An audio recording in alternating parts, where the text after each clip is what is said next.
ಕುಶಲ ಭಾರತಿ ಪ್ರಸ್ತುತಪಡಿಸುವ ವಿಜ್ಞಾನ ದರ್ಶನ.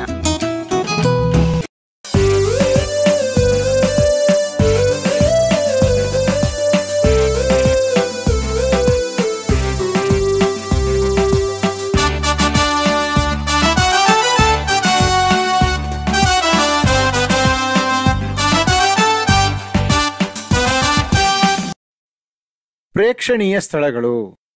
ನಮ್ಮ ರಾಜ್ಯದಲ್ಲಿ ಹಲವು ಪ್ರೇಕ್ಷಣೀಯ ಸ್ಥಳಗಳಿವೆ. ಇದರಿಂದ ಪ್ರವಾಸಿಗರು ರಾಜ್ಯಕ್ಕೆ ಪ್ರತಿ ವರ್ಷವೂ ಬರುತ್ತಾರೆ. ನಮ್ಮ ರಾಜ್ಯದ ಕೆಲವು ಪ್ರಮುಖ ನಗರಗಳು, ಐತಿಹಾಸಿಕ ಸ್ಥಳಗಳು ಮತ್ತು ನಿಸರ್ಗಧಾಮಗಳ ಬಗ್ಗೆ ವಿವರ ನೀಡಿದೆ, ಗಮನಿಸು.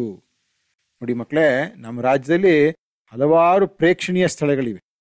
ಏನಂಗಂದ್ರೆ ಪ್ರೇಕ್ಷಣೀಯ ಸ್ಥಳಗಳು ಅಂತಂದ್ರೆ ಎಲ್ಲಿಗೆ ಪ್ರವಾಸಿಗರು ಬಂದು ನೋಡೋದಕ್ಕೆ ಇಷ್ಟಪಡ್ತಾರಲ್ಲ, ಇದಕ್ಕೆ ಹೆಸರು ಪ್ರೇಕ್ಷಣೀಯ ಸ್ಥಳಗಳು ಅಂತ. ಗೊತ್ತಾಯ್ತಾ? ಈ ತರ ನಮ್ಮ ರಾಜ್ಯದಲ್ಲಿ ಅನೇಕ ಪ್ರೇಕ್ಷಣೀಯ ಸ್ಥಳಗಳಿವೆ. ಅಲ್ಲಿಗೆ ಬೇರೆ ಬೇರೆ ರಾಜ್ಯಗಳಿಂದ, ಬೇರೆ ಬೇರೆ ರಾಷ್ಟ್ರಗಳಿಂದ ಜನ ಬಂದು ಈ ಪ್ರೇಕ್ಷಣೀಯ ಸ್ಥಳಗಳನ್ನ ಬಂದು ಸಂದರ್ಶಿಸ್ತಾರೆ, ನೋಡ್ಕೊಂಡು ಹೋಗ್ತಾರೆ ಅಲ್ವಾ.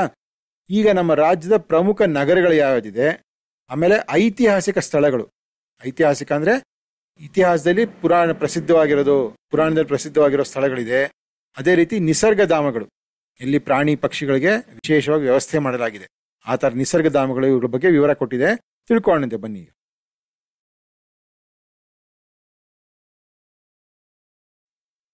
ಮೊದಲನೇದು ಬೆಂಗಳೂರು. ಎಲ್ಲಿ ಬರುತ್ತೆ ಮಕ್ಕಳು ಬೆಂಗಳೂರು? ನೋಡಿ, ಕರ್ನಾಟಕ ಭೂಪಟದಲ್ಲಿ ಕಾಣ್ತಾ ಇದೆ, ಅದು ಬೆಂಗಳೂರು. ಬೆಂಗಳೂರು ನಮ್ಮ ರಾಜ್ಯದ ರಾಜಧಾನಿ ಅಲ್ವಾ. ಬೆಂಗಳೂರು ಕರ್ನಾಟಕ ರಾಜ್ಯದ ರಾಜಧಾನಿ.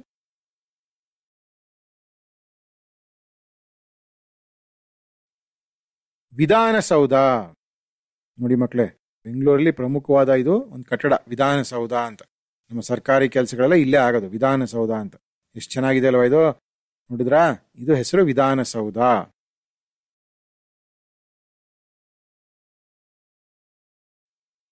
ವಿಕಾಸಸೌಧ. ಇದ್ರ ಪಕ್ಕದಲ್ಲೇ ಇನ್ನು ಕೆಲವು ಕಚೇರಿಗಳು ಬಂದಿದೆ, ಅದ್ರ ಹೆಸರು ವಿಕಾಸಸೌಧ ಅಂತ. ಈ ಕಟ್ಟಡದ ಹೆಸರು ವಿಕಾಸಸೌಧ.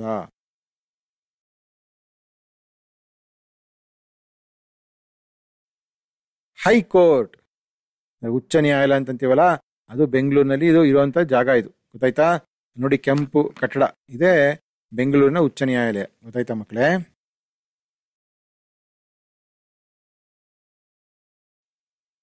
ವಿಶ್ವೇಶ್ವರಯ್ಯ ಕೈಗಾರಿಕಾ ಮತ್ತು ತಾಂತ್ರಿಕ ಸಂಗ್ರಹಾಲಯ. ನೋಡಿ ಮಕ್ಕಳೇ, ಇದು ಬೆಂಗಳೂರಿನ ಒಂದು ಪ್ರಮುಖವಾದ ಪ್ರೇಕ್ಷಣೀಯ ಸ್ಥಳ, Visvesvaraya industrial and technological museum ಅಂತ. ಗೊತ್ತಾಯ್ತಾ? ಇದು ಕೈಗಾರಿಕಾ ಮತ್ತು ತಾಂತ್ರಿಕ ಸಂಗ್ರಹಾಲಯ. ಇಲ್ಲಿ ಅನೇಕ ಮಹಡಿಗಳಿವೆ. ಪ್ರತಿಯೊಂದು ಮಹಡಿನಲ್ಲೂ ಬೇರೆ ಬೇರೆ ರೀತಿಯ ವಸ್ತುಗಳನ್ನಿಟ್ಟು ಈ ಸಂಗ್ರಹಾಲಯದಲ್ಲಿ ಇಟ್ಟಿದ್ದಾರೆ. ನೀವೆಲ್ಲ ಹೋಗಲ್ಲಿ ಎಲ್ಲ ನೋಡ್ಬೋದು ಅದನ್ನೆಲ್ಲ. ಗೊತ್ತಾಯ್ತಾ? ವಿಜ್ಞಾನಕ್ಕೆ ಸಂಬಂಧಪಟ್ಟಂಗೆ, ಅಥವಾ ವಿಜ್ಞಾನ ಅಂದ್ರೆ ಅದರಲ್ಲಿ ಬೇರೆ ಬೇರೆ ರೀತಿ, ಭೌತಶಾಸ್ತ್ರ ಆಗಿರ್ಬೋದು ಅಥವಾ ಜೀವಶಾಸ್ತ್ರದ ಬಗ್ಗೆ, ಈ ತರ ಬೇರೆ ಬೇರೆ ಅಲ್ಲಿ ಸಂಗ್ರಹಾಲಯದಲ್ಲಿ ಇಟ್ಟಿದ್ದಾರೆ. ಇದನ್ನು ಇದ್ರ ಹೆಸರು ವಿಶ್ವೇಶ್ವರಯ್ಯ ಕೈಗಾರಿಕಾ ಮತ್ತು ತಾಂತ್ರಿಕ ಸಂಗ್ರಹಾಲಯ.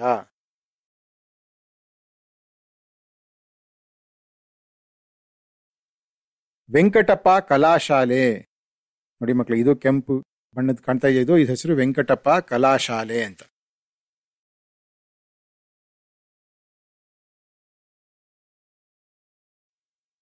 ಟಿಪ್ಪುವಿನ ಬೇಸಿಗೆ ಅರಮನೆ. ಇದು ನೋಡಿ, ಇದು ಟಿಪ್ಪು ಸುಲ್ತಾನ್ ಅಂತಿದ್ನಲ್ಲ, ಆ ಒಂದು ಬೇಸಿಗೆ ಅರಮನೆ. ಇದು ಟಿಪ್ಪುವಿನ ಬೇಸಿಗೆ ಅರಮನೆ ಅಂತ ಈ ಜಾಗ. ಇವೆಲ್ಲ ಬೆಂಗಳೂರಿನಲ್ಲಿರುವಂತ ಪ್ರಮುಖವಾದ ಪ್ರೇಕ್ಷಣೀಯ ಸ್ಥಳಗಳು. ಗೊತ್ತಾಗ್ತಿದ್ಯಾ ಮಕ್ಕಳೇ?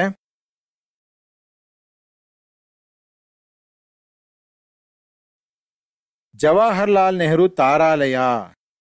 ನೋಡಿ ಮಕ್ಕಳೇ, ಇದು ಪ್ಲಾನೆಟೋರಿಯಂ ಅಂತಂತೀರಿ. ಇದ್ರ ಹೆಸರು ಜವಾಹರ್ಲಾಲ್ ನೆಹರು ತಾರಾಲಯ ಅಂತ. ನಿಮ್ ರೀತಿನೇ ಶಾಲಾ ಮಕ್ಕಳೆಲ್ಲ ಒಳಗಡೆ ಹೋಗ್ತಾ ಇದಾರೆ ಲೈನಲ್ಲಿ. ಕಾಣ್ತಾ ಇದೆಯಾ ಮಕ್ಕಳೇ? ಇಲ್ಲಿ ಬೇರೆ ಬೇರೆ ಪ್ರದರ್ಶನ ನಡೆಯುತ್ತೆ. ಇಲ್ಲಿ ಈ ತಾರಾಲಯದಲ್ಲಿ ನಮ್ಮ ಸೌರ ವ್ಯೂಹದ ಬಗ್ಗೆ, ಸೌರ ಮಂಡಲದ ಬಗ್ಗೆ ಎಲ್ಲ ಇಲ್ಲಿ ಪ್ರದರ್ಶನ ನಡೆಯುತ್ತೆ. ಇದು ಜವಾಹರ್ಲಾಲ್ ನೆಹರು ತಾರಾಲಯ.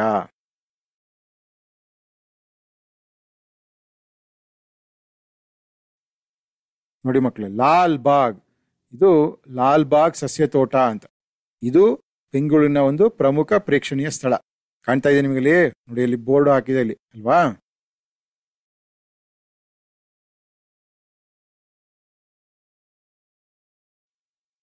Cubbon park. ಅದೇ ರೀತಿ ಇನ್ನೊಂದು ಕಬ್ಬನ್ ಪಾರ್ಕ್ ಅಂತಿದೆ. ಇದು ಕೂಡ ಒಂದು ರೀತಿಯ ಪ್ರೇಕ್ಷಣೀಯ ಸ್ಥಳ. ಗೊತ್ತಾಯ್ತಾ? ಇವೆಲ್ಲನೂ ಬೆಂಗಳೂರಿನಲ್ಲಿರುವಂತ ಪ್ರಮುಖ ಪ್ರೇಕ್ಷಣೀಯ ಸ್ಥಳಗಳು ಅಥವಾ ಪ್ರಮುಖ ಆಕರ್ಷಣೆಗಳು.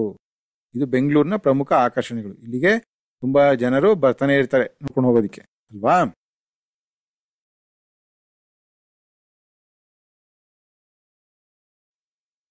ಮುಂದಿಂದು ನಗರ ಮೈಸೂರು. ಮೈಸೂರಲ್ಲಿ ಬರತ್ ಮಕ್ಕಳೇ? ನೋಡಿ ಅಲ್ಲಿ ಕೆಳಗಡೆ ಕಾಣ್ತಾ ಇದೆಯಾ ಅಲ್ಲಿ, ಇದು ಮೈಸೂರು. ಆ ನಗರದ ಬಗ್ಗೆ ತಿಳ್ಕೊಂಡ ಬನ್ನಿ ಈಗ.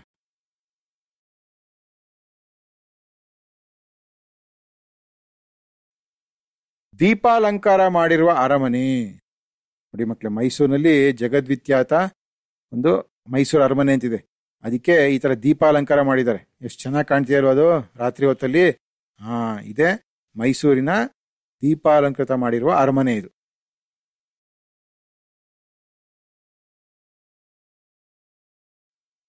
ಚಾಮುಂಡಿ ಬೆಟ್ಟ. ನೋಡಿ ಮಕ್ಕಳೇ, ಮೈಸೂರು ಸಮೀಪ ಈ ತರ ಚಾಮುಂಡಿ ಬೆಟ್ಟ ಅಂತಿದೆ. ಮೇಲ್ಗಡೆ ಕಾಣ್ತಾ ಇದೆಯಲ್ಲ, ಅದೇ ಬೆಟ್ಟ. ಆ ಬೆಟ್ಟದಲ್ಲಿ ಪ್ರಮುಖವಾಗಿ ಈ ತರ ಒಂದು ಮಹಿಷಾಸುರ ಒಂದು ದೊಡ್ಡ ಪ್ರತಿಮೆ ಇದೆ. ಈ ಕಡೆ ಪಕ್ಕದಲ್ಲಿ ಒಂದು ನಂದಿ ಇದೆ, ಗೊತ್ತಾಯ್ತಾ? ಇದು ಚಾಮುಂಡಿ ಬೆಟ್ಟದಲ್ಲಿ, ಇವೆರಡು ಇರೋದು ಚಾಮುಂಡಿ ಬೆಟ್ಟದಲ್ಲಿ.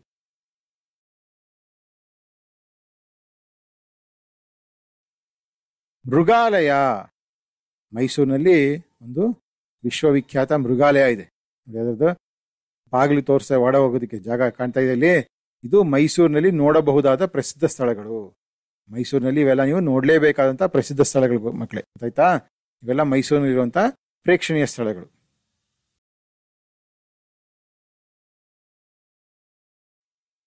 ಮೈಸೂರಿನ ದಸರಾ ಉತ್ಸವ ಜಗದ್ವಿಖ್ಯಾತ. ಇದ್ರ ಬಗ್ಗೆ ಗೊತ್ತಲ್ವ ನಿಮ್ಗೆ? ನೋಡಿ ಹಿಂದ್ಗಡೆ ಅರಮನೆ ಕಾಣ್ತಾ ಇದೆ. ಇದೇ ಅರಮನೆ ಅವಾಗ ದೀಪಾಲಂಕೃತಗೊಂಡಿತ್ತು. ಇದು ಮುಂದ್ಗಡೆ ಇದು ಮೈಸೂರಿನ ದಸರಾ ಉತ್ಸವ. ಯಾವಾಗ ಆಗುತ್ತೆ ಮಕ್ಕಳೇ? ಇದು ಜಂಬೂ ಸವಾರಿ ಅಂತ ಅಂತೀವಲ್ಲ, ವಿಜಯದಶಮಿ ದಿವಸ ಇದು ದಸರಾ ಉತ್ಸವ ಆಗುತ್ತೆ.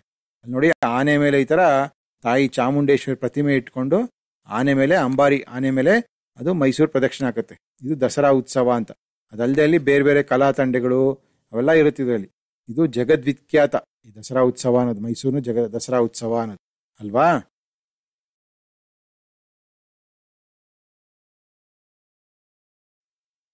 ನಿನ್ನ ಜಿಲ್ಲೆಯ ಪ್ರಮುಖ ನಗರವೊಂದರ ಬಗ್ಗೆ 4 ಸಾಲುಗಳನ್ನು ಬರೇ. ಈಗೇನ್ ಮಾಡ್ಬೇಕು ಮಕ್ಕಳೇ? ನಿಮ್ ಜಿಲ್ಲೆ ಇದೆಯಲ್ಲ, ನಿಮ್ ಜಿಲ್ಲೆ ಒಂದು ಪ್ರಮುಖವಾದ ನಗರ ತಗೊಳ್ಳಿ, ಆಯ್ಕೆ ಮಾಡ್ಕೊಳ್ಳಿ. ಆ ನಗರದ ಬಗ್ಗೆ ಒಂದು 3-4 ಸಾಲುಗಳು ಬರೀರಿ. ಅಲ್ಲಿರೋ ಪ್ರೇಕ್ಷಣೀಯ ಸ್ಥಳಗಳು ಯಾವ್ದಾರು ಇದೆಯಾ, ಅಲ್ಲಿ ಅಥವಾ ಯಾವ್ದಾರು ಐತಿಹಾಸಿಕ ಸ್ಥಳ ಇದೆಯಾ, ಏನಾದ್ರು ಮಹತ್ವ ಇದೆಯಾ ಸ್ಥಳದ್ದು, ಅದನ್ನೆಲ್ಲ ಅಲ್ಲಿ ಸಂಗ್ರಹ ಮಾಡಿ ಬರೀರಿ. ಮಾಡ್ತೀರಾ?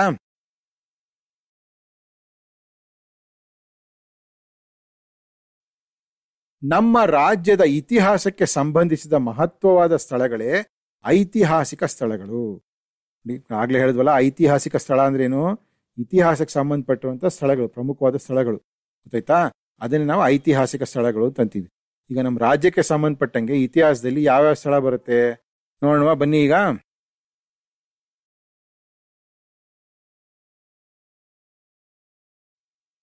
ಹಂಪೆ ಎಲ್ಲಿ ಬರುತ್ತೆ ಮಕ್ಕಳೇ? ಹಂಪೆ ಅನ್ನೋದು ಬಳ್ಳಾರಿ ಜಿಲ್ಲೆ ಬರುತ್ತಲ್ವ ಇದು.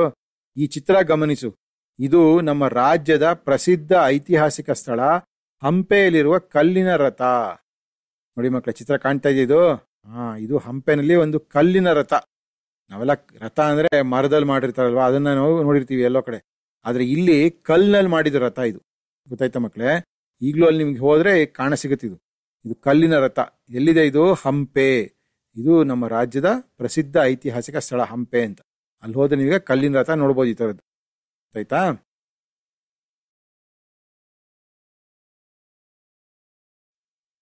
ಹಂಪೆ ಎಲ್ಲಿದೆ ಮಕ್ಕಳೇ? ಆಗ್ಲೇ ಹೇಳಿದ್ವಲ್ಲ, ಬಳ್ಳಾರಿ ಜಿಲ್ಲೆಯಲ್ಲಿದೆ.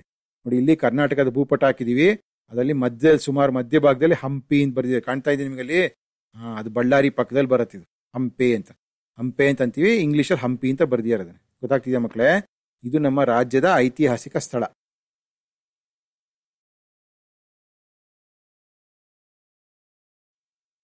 ಇದು ಹಿಂದೆ ವಿಜಯನಗರ ಸಾಮ್ರಾಜ್ಯದ ರಾಜಧಾನಿ ಆಗಿತ್ತು. ನೋಡಿ ಮಕ್ಕಳೇ, ಕೆಲ ಶತಮಾನಗಳ ಹಿಂದೆ ವಿಜಯನಗರ ಸಾಮ್ರಾಜ್ಯದ ರಾಜರು ಇದ್ರು. ಅದರಲ್ಲಿ ಪ್ರಮುಖವಾಗಿ ಕೃಷ್ಣದೇವರಾಯ ಅಂತ ಬರ್ತಾರೆ ಅಲ್ವಾ. ಅವರೆಲ್ಲ ರಾಜ್ಯ ಆಡಳಿಸಿದ್ರು ಈ ವಿಜಯನಗರ ಸಾಮ್ರಾಜ್ಯ. ಅವರ ರಾಜಧಾನಿ ಯಾವ್ದಾಗಿತ್ತು? ಹಂಪಿ ನಗರ ಆಗಿತ್ತು, ಗೊತ್ತಾಯ್ತಾ? ಇಲ್ಲಿ ನೋಡಿ ಭಾರತ ಭೂಪಟದಲ್ಲಿ ಕೆಳಗಡೆ ಅಂದ್ರೆ ದಕ್ಷಿಣ ಭಾಗದಲ್ಲಿ ಕಾಣ್ತಾ ಇದೆ ಮಕ್ಕಳೇ ಅಂತ ತಿಳಿಗೆಂಪು.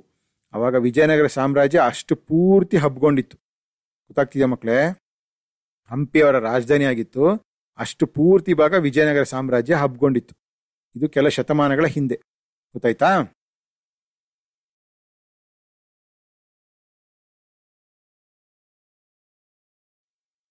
ಇಲ್ಲಿಯ ಶಿಲ್ಪಕಲೆ ವಿಶ್ವಪ್ರಸಿದ್ಧ. ಹಂಪಿಯ ಶಿಲ್ಪಕಲೆ ವಿಶ್ವಪ್ರಸಿದ್ಧ ಮಕ್ಕಳೇ. ಇಲ್ಲಿ ಅನೇಕ ರೀತಿಯ ಶಿಲ್ಪಕೃತಿಗಳಿದೆ. ಆಯ್ತಾ? ಸಾಸಿವೆ ಗಣಪತಿ ಅಂತಿದೆ, ಕಡಲೆಕಾಳು ಗಣಪತಿ ಅಂತಿದೆ, ವಿಠಲ ದೇವಸ್ಥಾನ ಇದೆ, ನರಸಿಂಹ ದೇವಸ್ಥಾನ ಇದೆ, ಬೇರೆ ಬೇರೆ ಮಹಲ್ಗಳಿವೆ. ಗೊತ್ತಾಯ್ತಾ? ಇವೆಲ್ಲ ಇಲ್ಲಿ ಶಿಲ್ಪಕಲೆಗೆ ಬಹಳ ಪ್ರಸಿದ್ಧಿಯನ್ನು ಪಡೆದಿದೆ. ಒಂದೊಂದ್ರೆ ನೋಡುವ ಸಾಧ್ಯವಾದಷ್ಟೀಗ.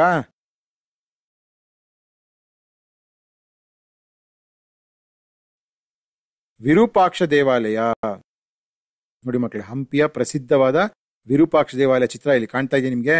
ಇಲ್ಲೂ ಕೂಡ ಸಾಕಷ್ಟು ಕೆತ್ತನೆ ಶಿಲ್ಪಕಲೆ ಎಲ್ಲ ಇದೆ ವಿರೂಪಾಕ್ಷ ದೇವಾಲಯದಲ್ಲಿ. ಇದು ವಿರೂಪಾಕ್ಷ ದೇವಾಲಯ, ಹಂಪಿಯ ಪ್ರಸಿದ್ಧವಾದ ವಿರೂಪಾಕ್ಷ ದೇವಾಲಯ ಇದು.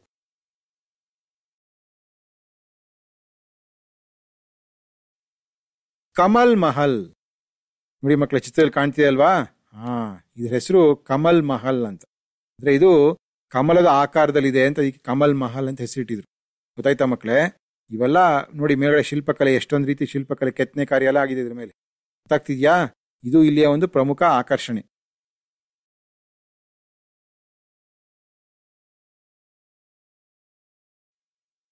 ಹಜಾರ ರಾಮಸ್ವಾಮಿ ದೇವಾಲಯ, ಅದೇ ರೀತಿ ಹಜಾರ ರಾಮಸ್ವಾಮಿ ದೇವಾಲಯ ಅಂತಿದೆ ಇಲ್ಲಿ. ನೋಡಿ ಒಳಗಡೆ ಚಿತ್ರನೂ ಕೊಟ್ಟಿದೆ, ಒಳಗಿನ ದೇವಾಲಯದಲ್ಲಿ ಚಿತ್ರ ಕೊಟ್ಟಿದೆ. ಹೀಗೆ ಹಲವು ದೇವಾಲಯಗಳ ಕೆತ್ತನೆ ನೋಡಲು ಸುಂದರವಾಗಿದೆ. ಹಂಪಿಗೆ ಹೋದ್ರೆ ಈ ತರ ಬೇರೆ ಬೇರೆ ದೇವಸ್ಥಾನಗಳಿದೆ, ಅಲ್ಲೆಲ್ಲ ಕೆತ್ತನೆ ಕಾರ್ಯ ನೋಡೋದು ನಿಮಗೆ ತುಂಬಾ ಖುಷಿ ಆಗುತ್ತೆ.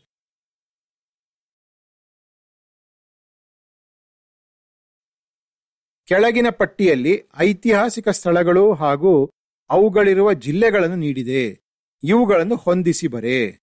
ಈ ಕೆಳಗಡೆ ಕೆಲವು ಐತಿಹಾಸಿಕ ಸ್ಥಳಗಳು ಮತ್ತು ಯಾವ ಜಿಲ್ಲೆಯಲ್ಲಿದೆ ಅಂತ ಕೊಟ್ಟಿದೆ. ಆ ಎರಡೂ ಪಟ್ಟಿನ ಹೊಂದಿಸ್ಬೇಕು. ಮಾಡುವ, ಈಗ ಪ್ರಯತ್ನ ಮಾಡುವ.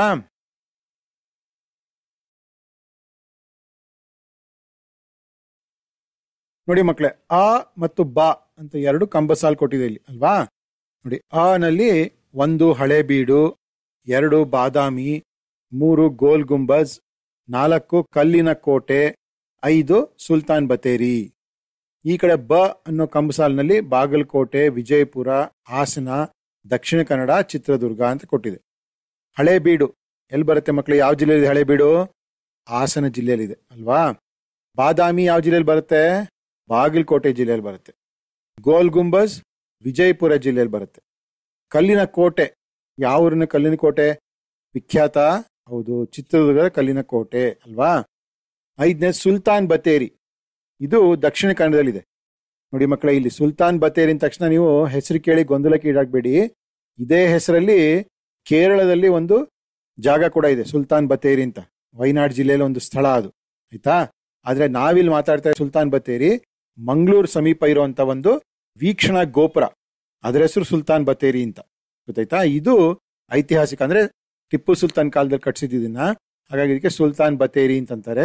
ಇದು ದಕ್ಷಿಣ ಕನ್ನಡದ ಮಂಗಳೂರು ನಗರದ ಸಮೀಪದಲ್ಲಿದೆ. ಗೊತ್ತಾಯ್ತಾ?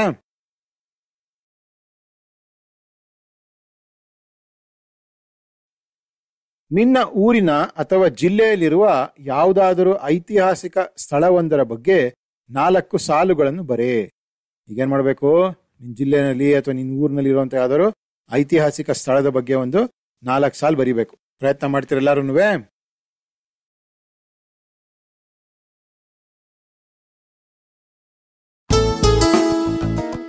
ಮಕ್ಕಳೇ, ಪಾಠ ಚೆನ್ನಾಗಿತ್ತಲ್ವಾ? ಸುಲಭವಾಗಿ ಅರ್ಥ ಆಯ್ತಲ್ವಾ? ಇಷ್ಟ ಆಯ್ತಾ ನಿಮ್ಗೆ?